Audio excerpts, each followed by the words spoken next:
Hola a todos, mi nombre es Juan Camilo Mendoza Carrillo, estudiante de medicina de octavo semestre de la Universidad Nacional de Colombia, actual coordinador del grupo de interés en pediatría de la Universidad Nacional de Colombia. Hoy vamos a presentar el síndrome hepatoesplénico, un abordaje sencillo, fácil de entender y pues tratar de que sea fácil de estudiar. Entonces, en este caso, este va a ser nuestro contenido. Vamos a hablar primero de generalidades, después de etiología, vamos a ir después con el abordaje y vamos a tener, digamos, algunas imágenes de algoritmos, unos abordajes especiales, mapas mentales y ya finalmente unas conclusiones, unos mensajes para llevarnos a nuestra práctica clínica. Entonces, antes de comenzar, recuerden, es fácil ser sabio después de conocer un evento. Muchas veces nosotros tenemos el ideal de que no lo conocemos, entonces después estudiamos y ya nos damos cuenta que es mucho más fácil de lo que nosotros creíamos y pues es obvio, ¿cierto? Entonces debemos estudiar, debemos leer, debemos conocer al tigre para saber cómo se ve un tigre. Entonces, con esto, pues en nuestra mente, comencemos. Entonces, generalidades, ¿qué debemos conocer del síndrome hepatoesplénico? Pues es un motivo de consulta frecuente y nosotros lo definimos como una hepatomegalia que puede estar aislada o combinada con una esplenomegalia. Pues dependiendo también de muchos signos y síntomas que vayamos encontrando en la historia y en el examen físico, vamos a saber cómo cercar ese diagnóstico diferencial.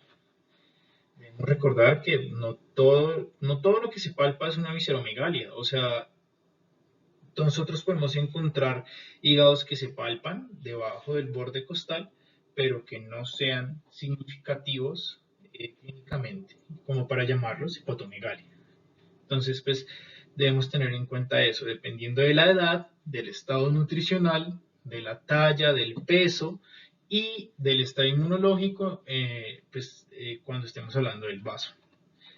Además de esto, eh, después de identificar la visceromegalia que estemos tratando, digamos, sea hepatomegalia o esplenomegalia o ambas, también, junto con el examen, junto con la historia clínica, vamos a analizar y a discernir si es una enfermedad intrínseca de los órganos, hígado o vaso, o si esa visceromegalia es una causa de una enfermedad sistémica.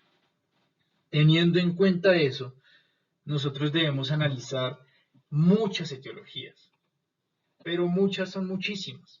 Pero nosotros no nos vamos a poner a ver si puede ser una infección, si puede ser no, sino que integrando todos los síntomas, todos los signos, ya nos vamos a dar cuenta y vamos a enrutar nuestra mente, nuestro diagnóstico diferencial hacia lo más probable. Entonces, bueno, ¿cómo lo hacemos, cierto? Entonces, pues entre lo más importante, la historia clínica y pues el examen físico. Entonces, ¿cómo hacemos ese examen físico?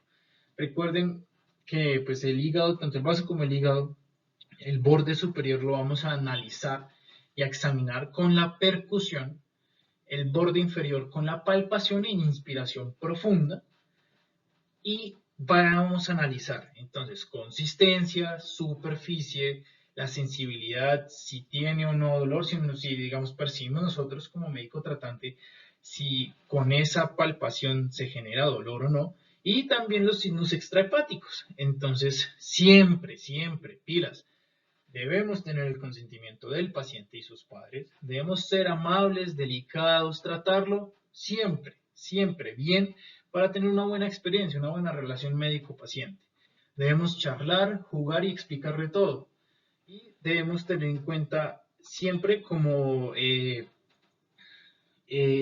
puntos anatómicos a tener en cuenta, pues y líneas, el borde costal y la línea medioclavicular, derecha e izquierda, hígado y vaso respectivamente. Siempre nuestras descripciones deben tener referencias anatómicas para que el otro médico que vaya a ver este paciente y vaya a ver nuestra historia, pues no se pierda ni nada, sino que ya sepa más o menos y nos confirme nuestros hallazgos. Siempre debemos hacer esta palpación en decúbito supino de abajo hacia arriba, es decir, nosotros tenemos la mano de apoyo en el costado y comenzamos desde la fosa ilíaca, derecha e izquierda hacia arriba, buscando consistencias, buscando masas, buscando pues algo que nos pueda referir sobre visceromegalia o alguna masa que no debería estar ahí, una masa anormal. Entonces, siempre tener en cuenta eso. ¿Qué es lo normal? ¿Qué es lo que nosotros definimos como normal? Entonces, en el hígado, nosotros, en el hígado de un neonato, aceptamos hasta 2 centímetros. Y después de la edad lactante, en preescolar, escolar, adolescente, aceptamos hasta 1 centímetro. De resto, no. De resto lo clasificamos como anormal. En la percusión lo que nosotros vamos a medir es desde el borde superior hasta el borde inferior, siendo en la primera semana de vida lo normal más o menos 4.5 a 5 centímetros, a los 12 años de 7 a 8 centímetros en niños y en niñas de 6 a 6.5 centímetros. La esplenomegalia sí la definimos cuando palpamos el vaso 2 centímetros o más debajo del reborde costal izquierdo. Es así, va de 2 o más. Esta puede crecer para hacia el área umbilical o hacia el área lateral al ombligo. Y siempre, digamos, vamos a tener en cuenta esa línea umbilical, esa línea horizontal que va paralela al suelo para clasificarla como esplenomegalia masiva. Si la pasa, es una esplenomegalia masiva. Pero si ustedes hacen el ejercicio de buscar en la literatura, en diferentes artículos, esta definición semiológica de masivo, moderado, leve, tiene diferentes tipos de definiciones dependiendo del autor, pero no solo la semiológica, sino también la imageneológica y pues ambas combinadas. Entonces vamos a encontrar que lo más importante es en imágenes el índice esplénico.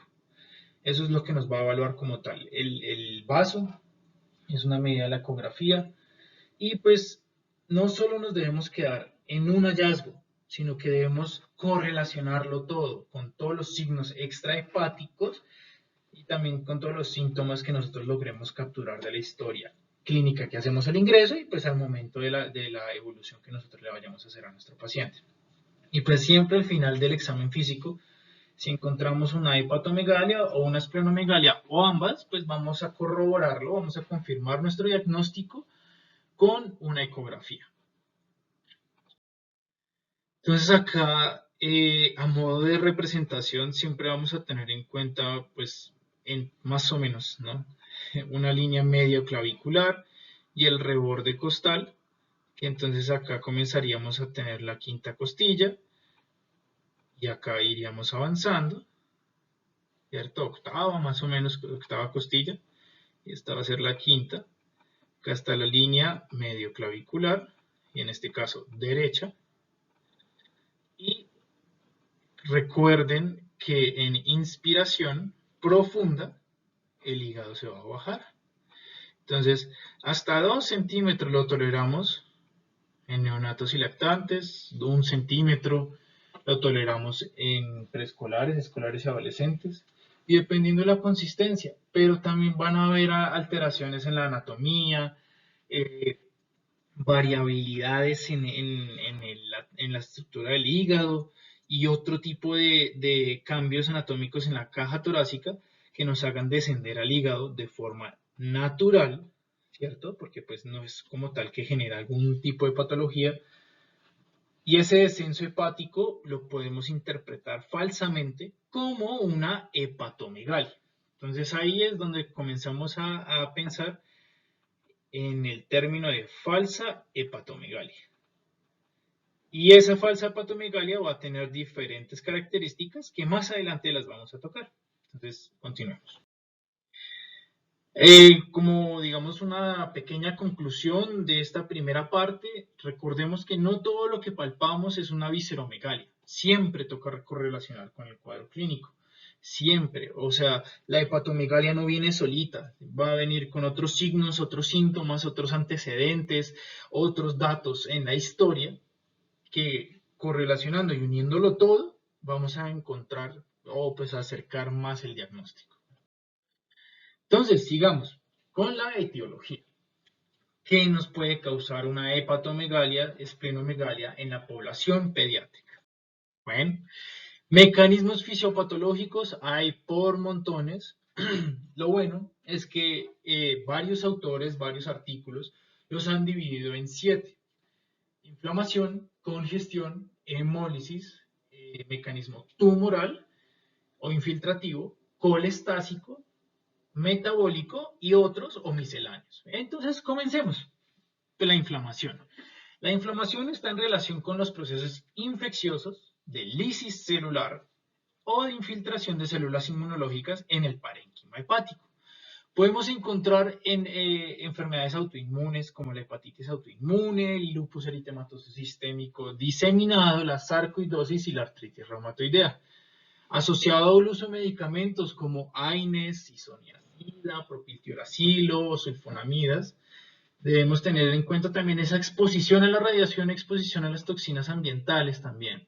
En infecciones, bueno, hablamos si estamos hablando de un neonato, hablamos del perfil Storch, que viene con hepatoesplenomegalia, dependiendo de cada uno y la predominancia de qué visceromegalia sobre otra, junto con sintomatología asociada. Entonces, pilas con el perfil Storch, siempre control prenatal juiciosito, tener en cuenta pues, ese antecedente de control prenatal que es supremamente importante, ¿no? Siempre pregúntenlo.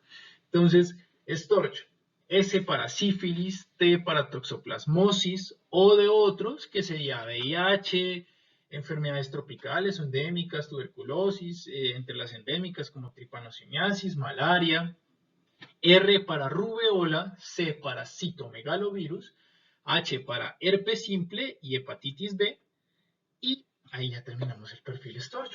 Pero otras infecciones también nos pueden dar, sí señores, sí señores. Nos puede dar infección bacteriana y sepsis, más que todo por gram negativos, estafilococos o estreptococos. Y se nos genera como tal esa visceromegalia por la activación del sistema monocito macrófago.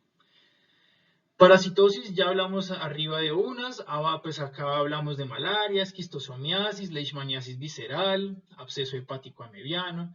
Siempre eso, digamos, correlacionado con un antecedente social, que siempre debemos preguntar, capacidad de tener agua potable, condiciones de vivienda, condiciones de juego, condiciones de desarrollo, etc. Hablemos ahora de ese mecanismo tumoral, infiltrativo, metastásico. Entonces, pueden haber primarios, tumores primarios del hígado, benignos o malignos, ya metástasis e infiltraciones malignas de diferentes tipos de cánceres. Entonces, estamos hablando de leucemias, de linfomas, de histiocytosis, entre otros. Claro, en este caso, dependiendo del órgano que tenga esa visceromegalia predominante, se definirá mejor el diagnóstico diferencial. Como por ejemplo, en el linfoma vamos a encontrar una esplenomegalia predominante en vez de una hepatomegalia. O sea, vamos a encontrar más esplenomegalia que hepatomegalia. Entonces, en el linfoma. Obvio, en este caso, por ejemplo, en el linfoma, lo correlacionamos con los hallazgos de ganglios anormales, ganglios malignos, epitrocleares, supraclaviculares, perdón, que nos van a hacer pensar, hey, pilas, eso puede ser algo maligno. Bueno, el siguiente mecanismo es la congestión. Entonces, congestión la entendemos como esa alteración hemodinámica, que puede ser en este caso el hígado intra o suprahepática, que que venga el paciente también acompañándose con hipertensión portal, falla hepática, ascitis, encefalopatía, y en este caso en paciente pediátrico la encefalopatía es inespecífica.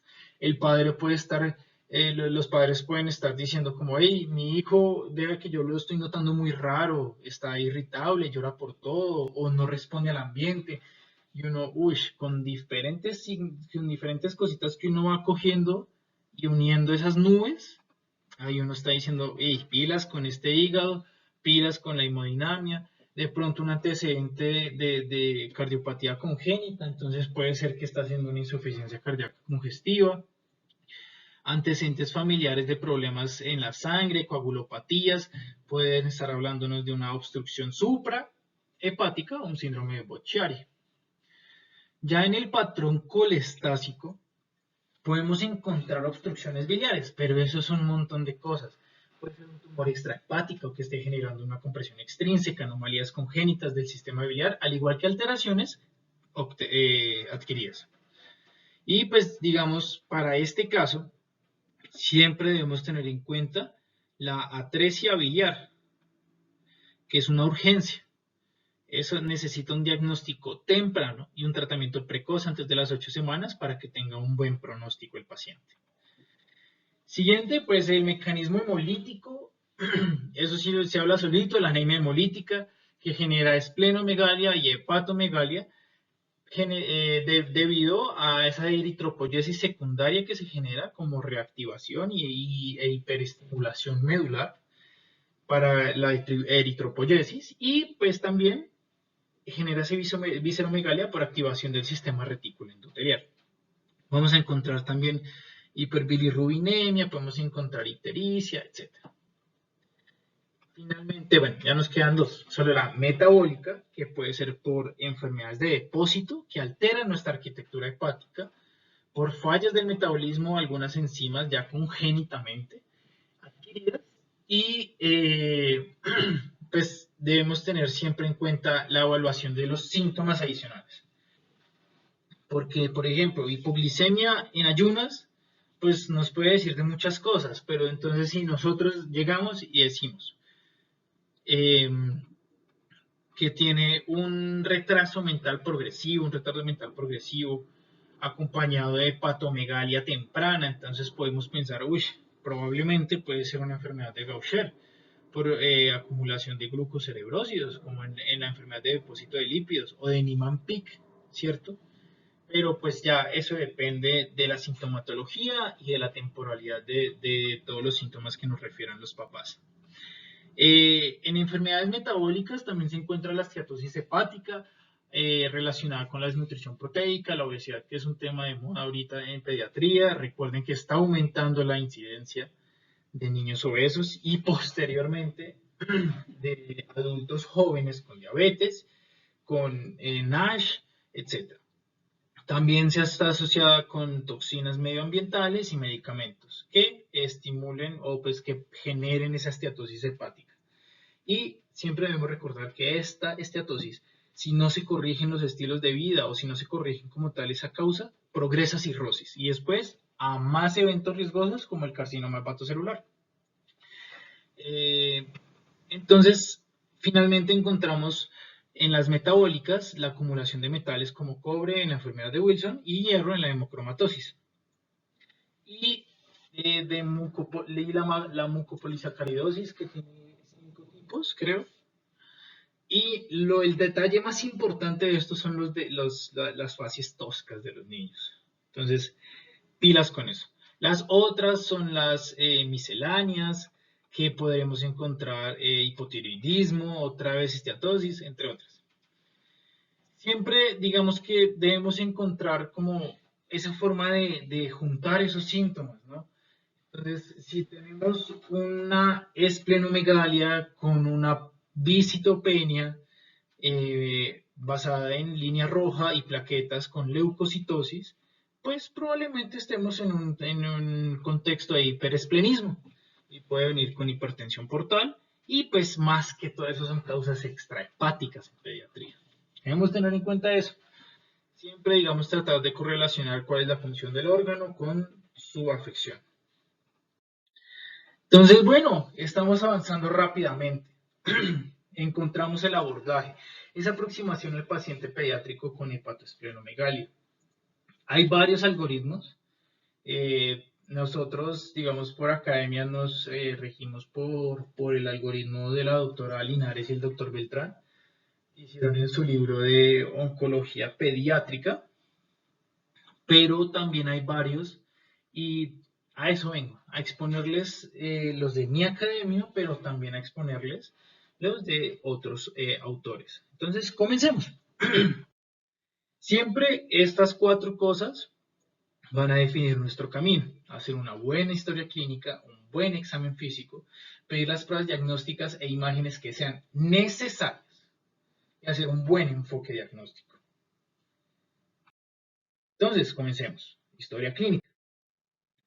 Debemos tener en cuenta los datos personales, que no se nos olvide. Esas son cosas que nosotros decimos, pero ¿qué? ¿Qué vamos a preguntar ahí? Eso no sirve para nada. Pero no, claro que sí, eso sirve un montón.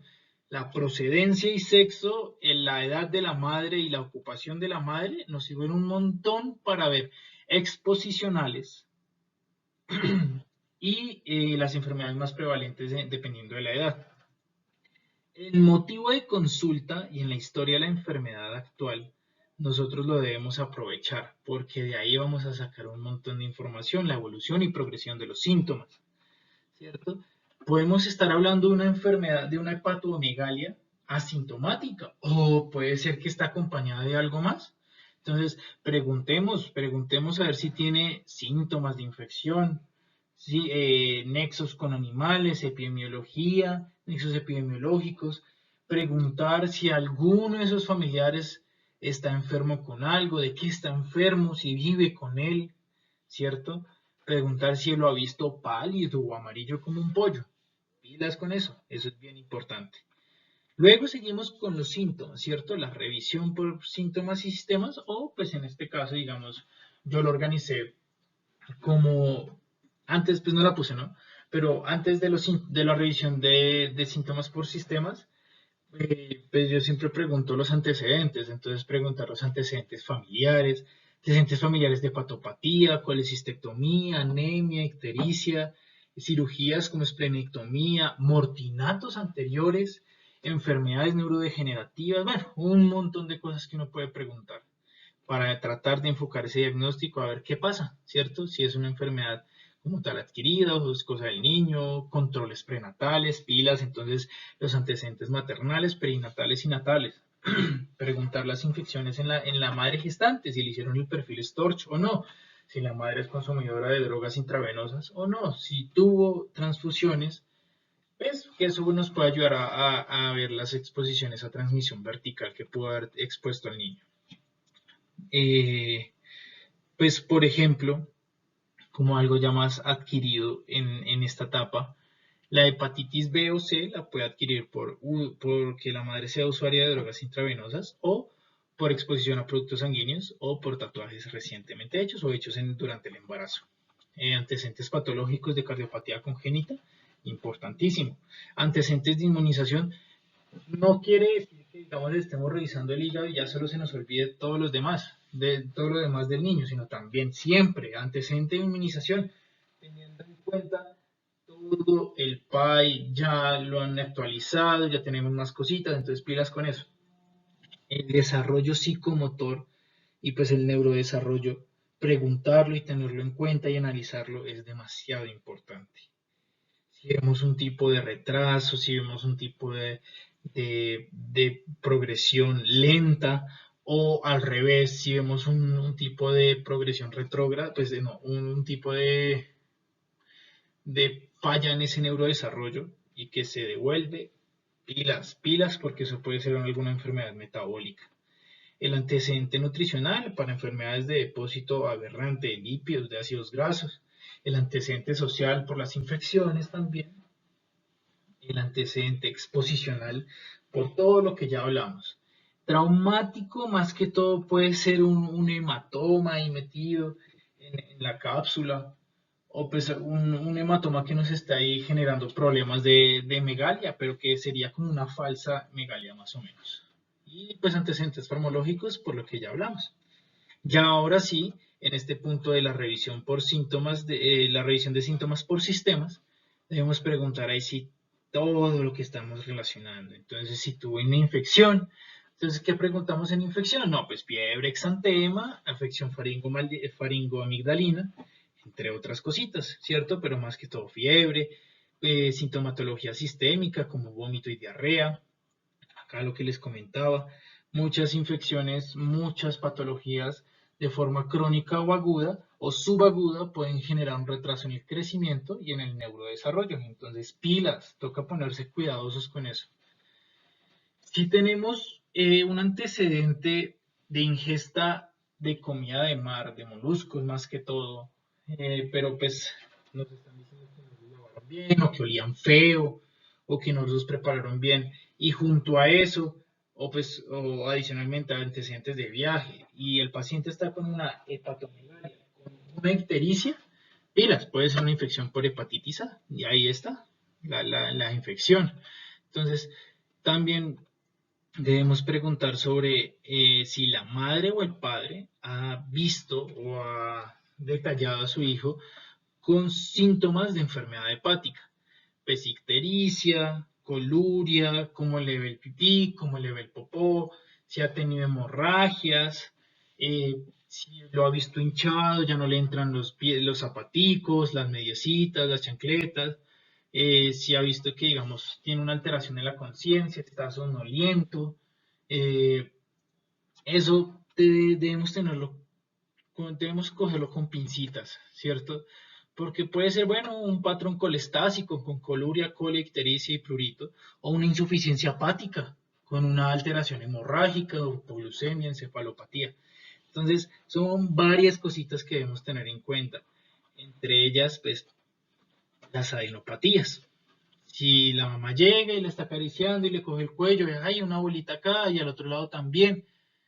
Bueno, las cervicales, dependiendo del tiempo de evolución y todo, son normales. Recuerden que estamos en niños en crecimiento, desarrollo inmunológico, entrenamiento inmunológico también. Pero si son adenopatías que han durado más de 4 meses, que son duras, y ustedes las examinan y están en profundos, pilas, pilas. Y si miden más de 2.5 centímetros, eso es maligno hasta que se demuestre lo contrario. Al igual que la hepatomegalia y la esplenomegalia en estos niños. Nosotros, aunque el cáncer sea un diagnóstico, digamos, poco frecuente en pediatría, debemos tenerlo en cuenta, porque no se puede prevenir en este caso, no como en los adultos. Digamos, algunas medidas de prevención sí sirven. En este caso, y además es que avanzan súper rápido. Entonces, pilas. ¿No? Siempre tenerlo en cuenta, pero pues debemos buscarlo si encontramos signos y síntomas pues, relacionados hacia este. Entonces, bueno, el examen físico, ¿cierto? Lo más importante que pues, van a revisar en el congreso. Debemos revisar el estado general, si hay presencia o no de ictericia, ver las mucosas, ver la piel. Siempre tener en cuenta antes de comenzar a revisar cualquier cosa, de tocar al niño, signos vitales y medidas antropométricas, porque siempre debe haber una relación y una correlación con eso en nuestro niño que está creciendo, y si se demora en crecer o hay un retraso en la talla, puede ser algo crónico, y si hay algo agudo, puede ser en el peso. Entonces tener cuidado pues, en nuestro pacientico.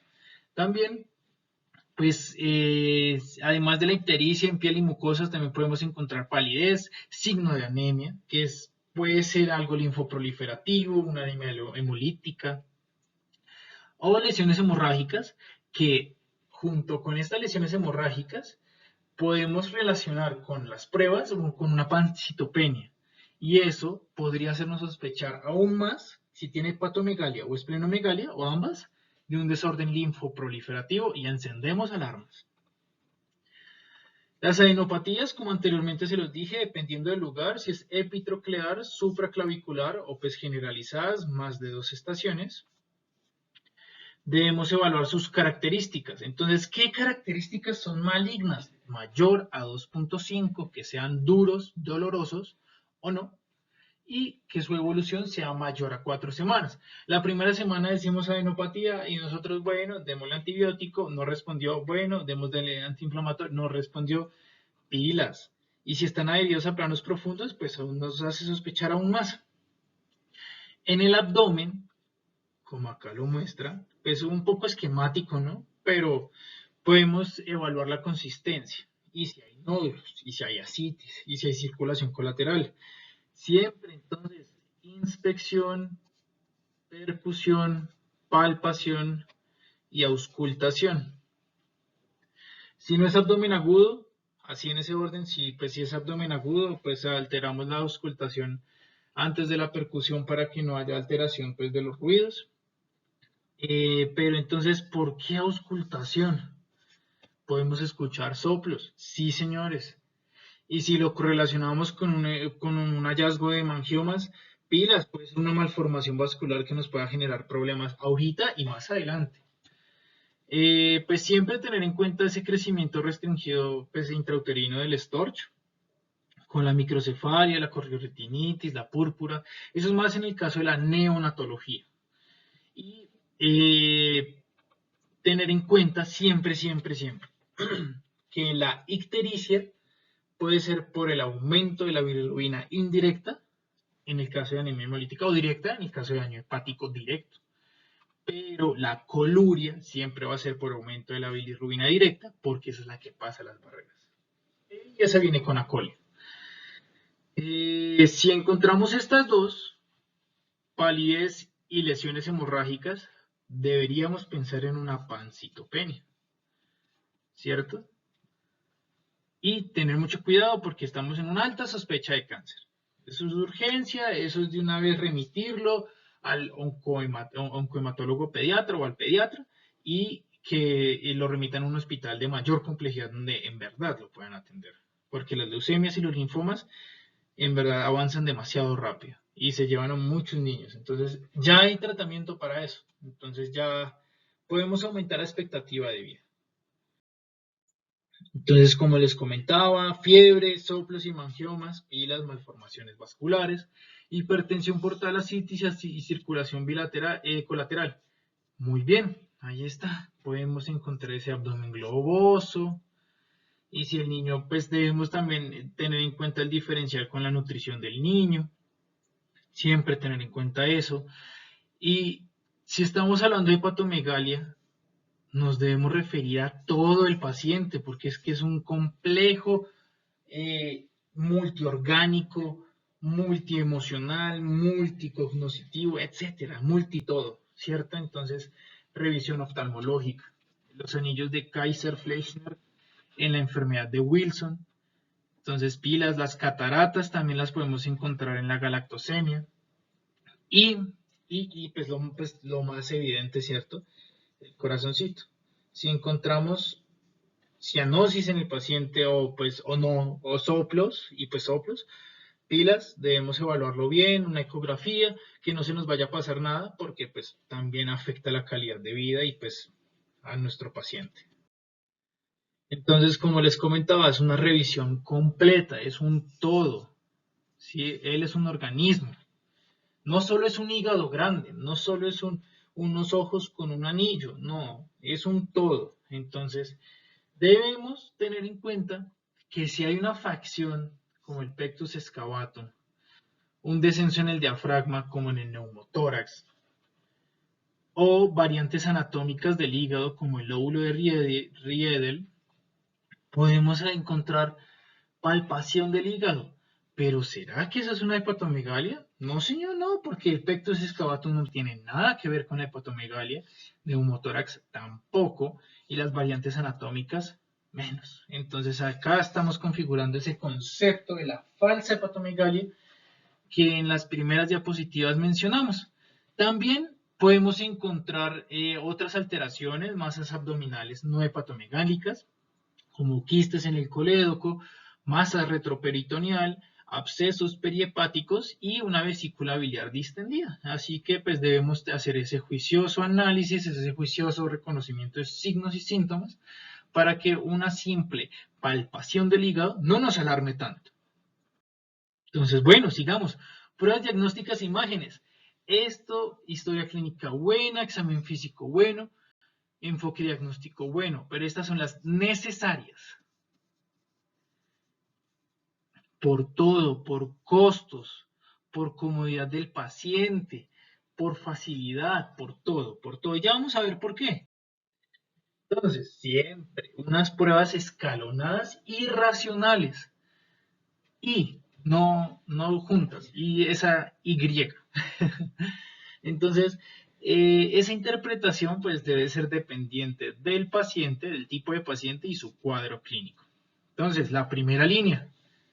¿Estamos hablando de esta primera línea? No, no estamos hablando del Capitán Colombia, sino de nuestra primera línea, que sería en este caso un hemograma con conteo de reticulocitos y frotis de sangre periférica, donde podríamos o no encontrar pancitopenias, respuestas medulares, blastos o no, etc.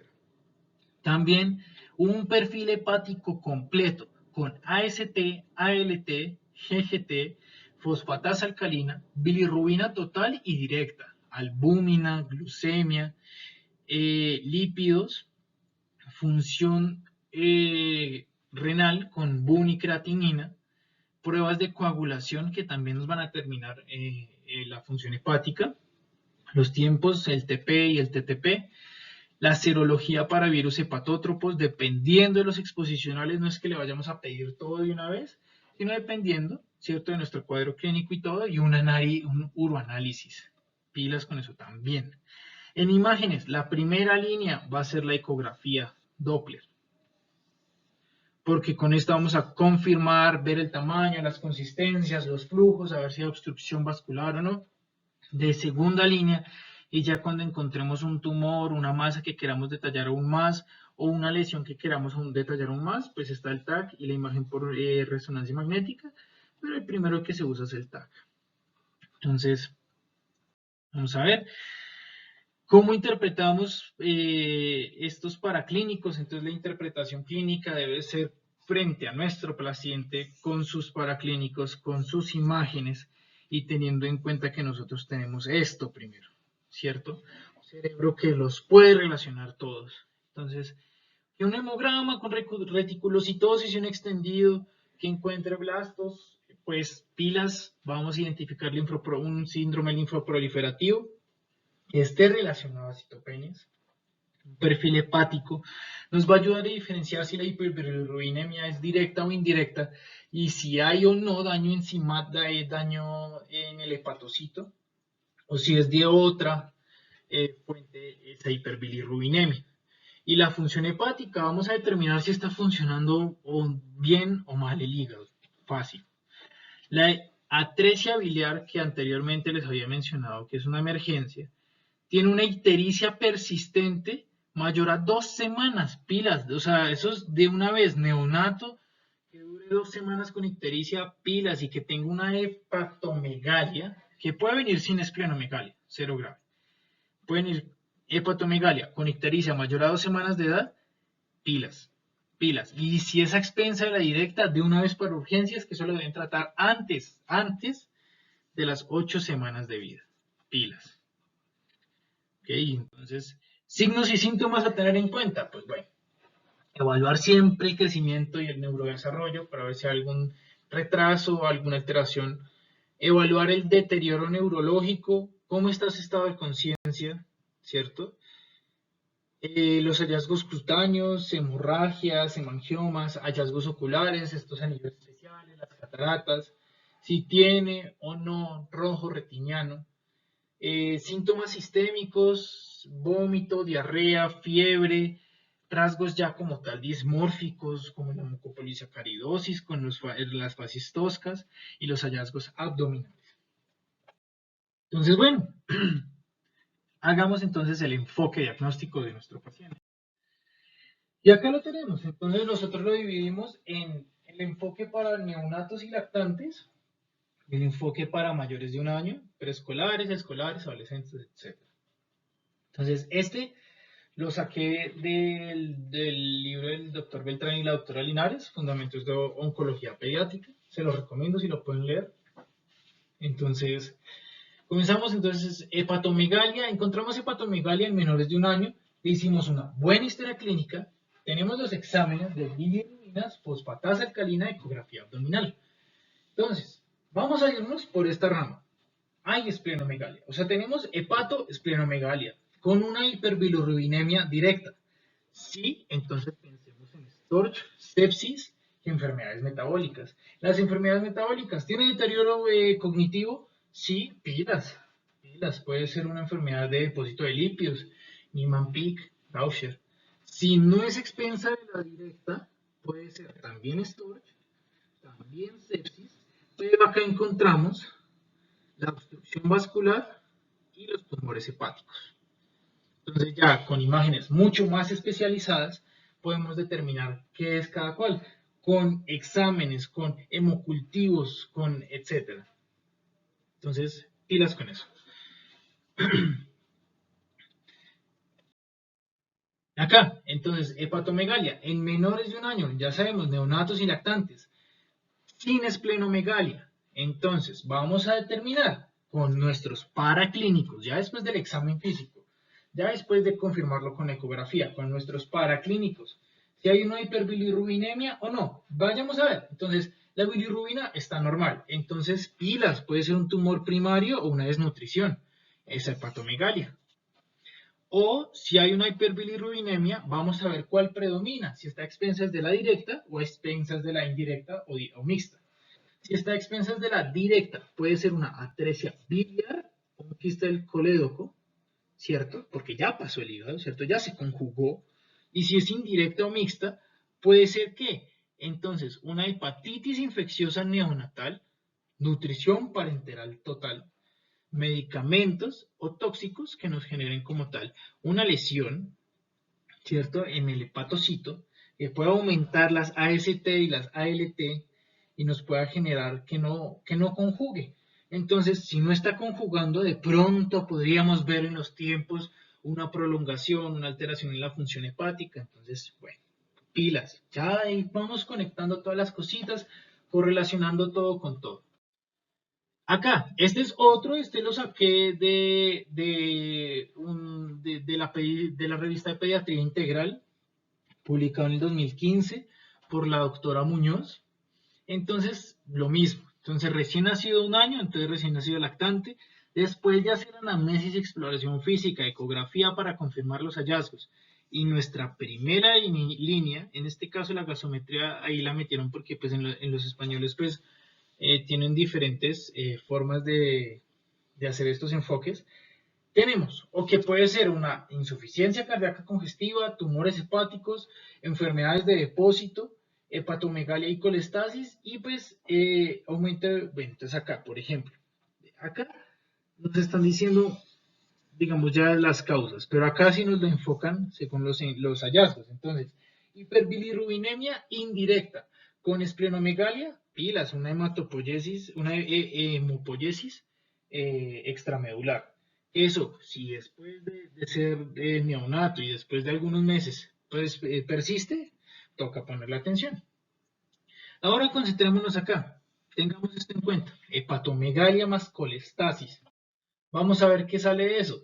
Entonces, si la hepatomegalia más colestasis tiene fallo hepático, debemos pensar en enfermedades de depósito de metales pesados, Storch, hepatitis B, adenovirus, Coxsackie. Si no tiene fallo hepático, vamos a ver las heces, ¿cierto? Complementar con la historia clínica. Y si tiene acolia, debemos descartar atresia biliar, que esa es la que es urgente, pilas. Y si no tiene acolia, pues acá ya nos hablamos de otras. Entonces, infecciones, nutrición parenteral, enfermedades de depósito, enfermedades de proteínas aberrantes, etc. Este es el enfoque de los mayores de un año. Entonces, y preescolares, etcétera. Después de hacer la historia clínica, bilirrubinas, fosfatasa alcalina y ecografía, vemos, entonces, hay hepatomegalia en mayor de un año. ¿Se acompaña de esplenomegalia? Sí. ¿Tiene hiperbilirrubinemia? No. Podríamos estar hablando de una leucemia, un linfoma, enfermedades de depósito, enfermedades metabólicas o insuficiencia cardíaca congestiva. Las primeras dos debemos analizar el extendido de sangre periférica a ver si encontramos blastos, examen físico a ver si encontramos adenopatías, las enfermedades de depósito dependiendo de cómo sean los síntomas y el progreso del neurodesarrollo, al igual que las metabólicas y la insuficiencia cardíaca con el examen físico y una ecocardiografía. ¿Ok? Pilas. Eso ya vamos aumentando esos árboles a ver qué tenemos ahí. Si sí tiene una hiperbilirrubinemia, lo mismo que en el de los neonatos, está a expensas de la directa o de la indirecta. Si está a expensas de la indirecta, hablamos de una hemólisis porque no se ha conjugado. Hablamos de una coagulación intravascular diseminada, una sepsis, una coagulopatía y una insuficiencia cardíaca congestiva también. Pero si está a expensas de la directa, entonces ahí abrimos otro arbolito con las hepatitis infecciosas de origen viral o bacteriana, obstrucción biliar, quiste del colédoco, enfermedad de Wilson, medicamentos y tóxicos que nos hagan sacar como tal esa bilirrubina conjugada. Y si no, entonces hepatomegalia sin esplenomegalia en mayores de un año. Entonces, ahí otra vez, bilirrubinas, siempre pilas, o sea, después de confirmar o no si hay hepatomegalia con o sin esplenomegalia, revisamos bilirrubinas. Si las bilirrubinas están normales, puede ser una insuficiencia cardíaca congestiva que haga hecho una hepatomegalia congestiva, una obesidad que haya hecho una esteatosis hepática, un tumor hepático primario que no haya generado como tal lesión del hepatocito, o una metástasis que sea infiltrativa pero que no haya generado como tal esa lesión. ¿Cierto? Puede ser que sí genere lesión pero sin hiperbilirrubinemia, sino que tenga un aumento de las transaminasas, hipertransaminasemia.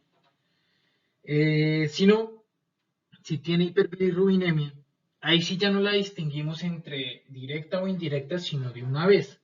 Comenzamos a pensar hepatitis infecciosa, leucemia y linfoma, pues entonces extendida de sangre periférica, y si sale algo negativo, entonces biopsia de médula ósea para hacer un mielograma bien completo, bien chévere, para ver qué tal es ese, qué son esos blastos, qué se está reproduciendo por ahí, enfermedades de depósito, entonces una biopsia hepática tal vez, una hepatitis autoinmune, entonces revisar anticuerpos, revisar antecedentes de la familia, a ver si alguien ha sufrido alguna autoinmunidad, enfermedades metabólicas, nutrición parenteral y tumores hepáticos, pueden ser primarios, metastásicos, etc.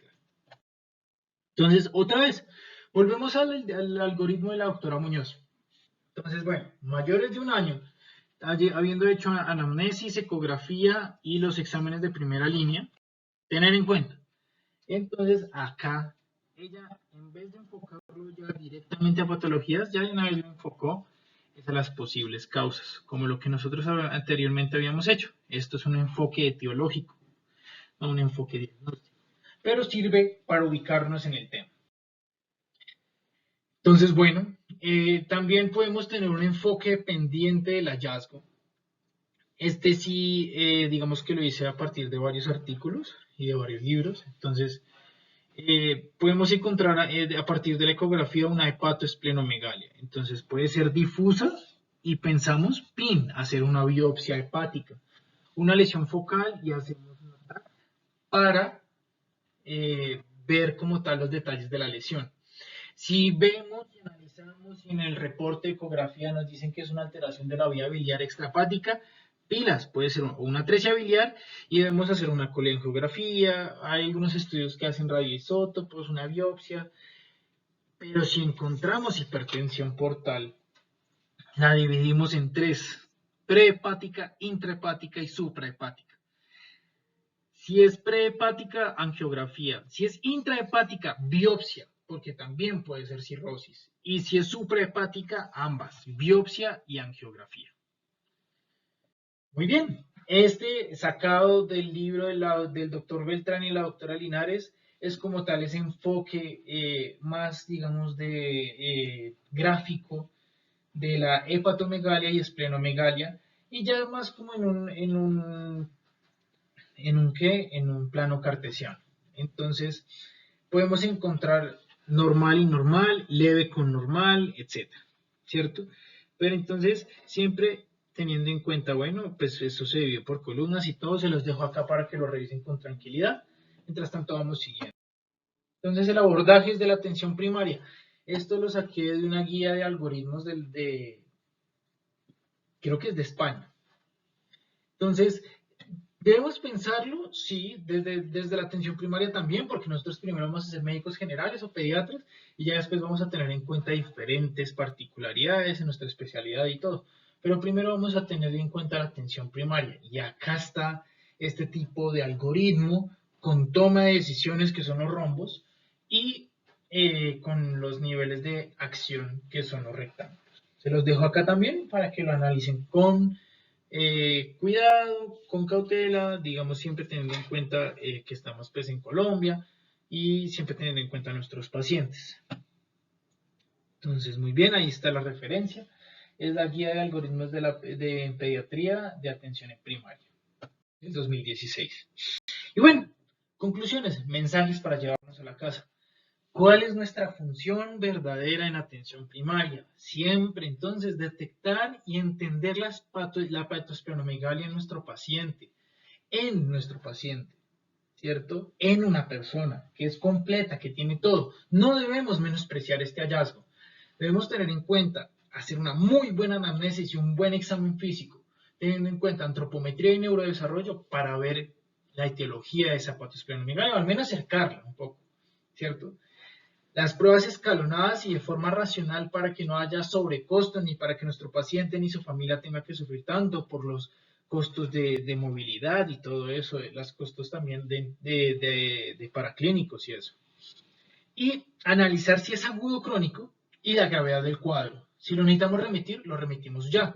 Lo remitimos ¿cuándo? Cuando haya hepatosplenomegalia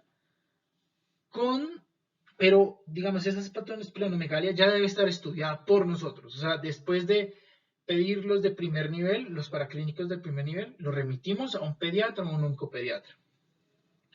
Si la hepatomegalia es dura, ahí es cuando remitimos porque puede ser cáncer. Si la hepatomegalia tiene circulación colateral, si hay un soplo hepático con sospecha de mangioma, malformaciones vasculares, y pues obviamente si sospechamos malignidad, entonces de una vez oncología pediátrica o pues al pediatra.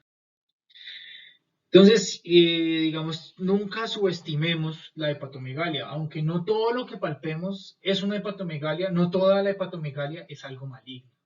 Siempre con los ojos bien abiertos, oídos escuchando y mente funcionando para ver si se trata de algo maligno y le tenemos que correr ya, o si es algo no tan malo, no tan mortal y podemos darnos un poquito más de tiempo para estudiarlo y entenderlo mejor.